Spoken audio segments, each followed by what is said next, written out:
Oi pessoal, como prometido eu vou gravar um IGTV falando um pouco sobre a liraglutida. O que é a liraglutida? Tem os nomes comerciais de Victoza, até a dose de 1,8 e Saxenda, que é até a dose de 3 miligramas. A liraglutida é um análogo do GLP-1. O que é o GLP-1? Só para vocês entenderem, foi uma das perguntas, como é que ele age.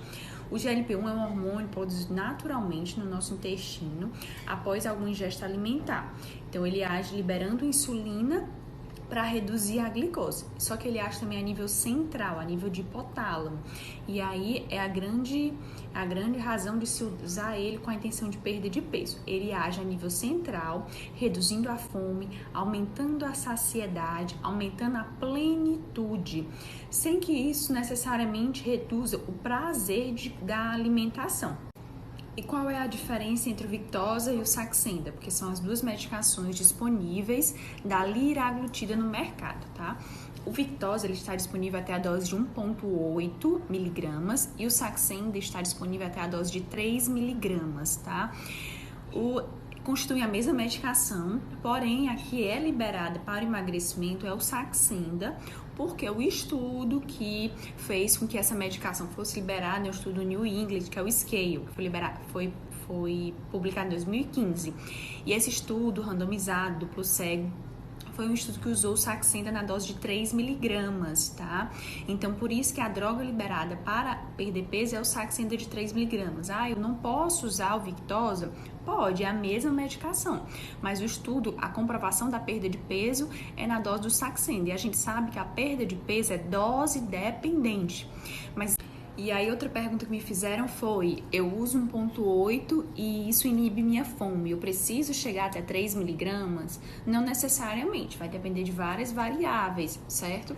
A gente sabe que a perda de peso, como eu comentei, é dose dependente, mas se a dose de 1,8 é capaz de saciar sua fome e você tem uma perda de peso efetiva, então não precisa necessariamente chegar à dose de 3 miligramas. A gente sabe que da dificuldade da medicação é o custo, é a medicação cara. Então, quanto maior a dose, mais cara a medicação. Então, a gente sabe que nem todo paciente consegue manter a dose de 3 miligramas, tá? Outra pergunta que me fizeram foi sobre se o tempo de uso, a medicação deixa de ser efetiva. A gente sabe que vai chegar um momento que a medicação atinge o seu platô, que o paciente para de perder peso ou perde peso numa velocidade mais reduzida, tá? Até no próprio SCALE, a gente vê, ele sigue os pacientes por 56 semanas e a gente vê que a queda de peso é mais intensa no começo e depois ela vai atingindo, ela para de perder peso. Não significa dizer que a medicação não está sendo efetiva, porque ela está segurando o ganho de peso e a gente sabe que quanto mais tempo o paciente usar a medicação, mais efetiva a perda de peso vai ser. Lembrando, até perguntar as indicações do tratamento, tá? Vou falar as indicações, seriam os pacientes com obesidade, com IMC acima de 30, ou os pacientes com sobrepeso, com comorbidades, diabetes, hipertensão, apneia do sono, dislipidemia, gordura no fígado, tá? Só que a medicação é sempre adjuvante, jamais ela deve ser feita sem mudança dos hábitos, sem mudar a alimentação. Perguntaram também sobre os efeitos colaterais. A gente sabe que o efeito mais limitante da liraglutida é a náusea, é o mal-estar, mas a gente sabe também que a maioria dos pacientes tem esse efeito mais no início da medicação. Com o passar do tempo, esse mal-estar, essas náuseas tendem a reduzir. Alguns pacientes realmente não toleram de jeito nenhum e outros pacientes simplesmente não sentem nada. Isso não tem relação com perder ou não perder peso, tá certo? Perguntaram também da constipação. Ela pode dar constipação, pode dar diarreia. Em relação à constipação, tem que aumentar a fibra da dieta, tá? A gente sabe que a lira diminui o esvaziamento gástrico, tá?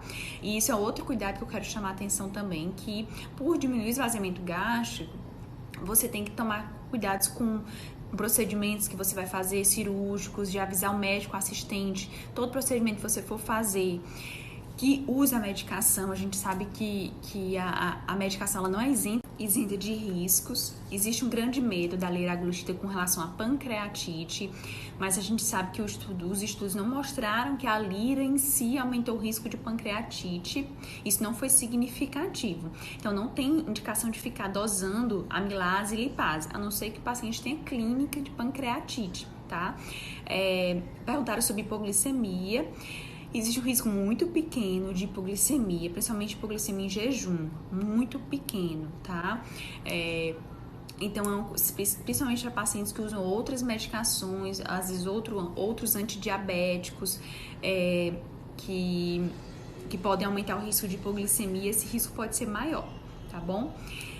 Perguntaram se suspender a medicação, se precisa retornar na dose menor de 0,6. Sim, sempre o ideal é que, mesmo suspensa por um curto período a medicação, por semanas, o ideal é que retorne um aumento gradual da medicação, pelo risco de efeitos colaterais adversos, tá? Perguntaram também por que a febre da liraglutida, do Victoza, do Saxenda, pessoas magras usando. Queria chamar a atenção disso. Isso é uma coisa muito alarmante. Não existe indicação de usar a medicação para perder alguns quilinhos em pessoas magras. Toda medicação tem efeitos adversos e efeitos que podem ser graves, tá? Então, medicação é para quem precisa e é adjuvante a um tratamento de mudança dos hábitos alimentares e atividade física. A gente não indica a liraglutida ou qualquer outra medicação para emagrecer em pessoas que não têm indicação, tá? Outra coisa, me perguntaram se tem relação com infertilidade. Não tem relação. A liraglutida é uma medicação muito segura, inclusive de segurança cardiovascular. É uma medicação que já é aprovada há mais tempo para tratamento de diabetes e que em 2015, 2016 foi liberada também para obesidade, tá bom? Perguntaram sobre o real efeito sobre a perda de peso. No estudo Scale que eu citei, a perda média de peso foi de 8 quilos, tá? Comparado ao placebo, que não usou a medicação, cerca de 2 quilos. Mais de 50% dos pacientes, eles conseguem perder mais de 5% do peso, cerca de um terço é capaz de perder mais de 10% e uma menor porcentagem, uns 15%, são capazes realmente de perder mais de 15% do peso, tá certo? Isso é um resultado muito bom, é uma da medicação que mais nos estudos mostrou uma perda de peso. Porém, nem todo mundo responde, existe uma parcela pequena de pacientes que não perdem peso, por isso é necessário o acompanhamento, a indicação precisa, orientação sobre riscos e benefícios. Lembrando que é uma medicação de uso subcutâneo, então é uma injeção diária a ser aplicada. Alguns pacientes não toleram, alguns pacientes têm pavor de injeção, então não é uma medicação para todo mundo. Tem que ser bem indicado e acompanhado, tá bom, gente? Espero que eu tenha esclarecido as dúvidas. Qualquer coisa podem me perguntar e bom sábado a todo mundo. Tchau, tchau.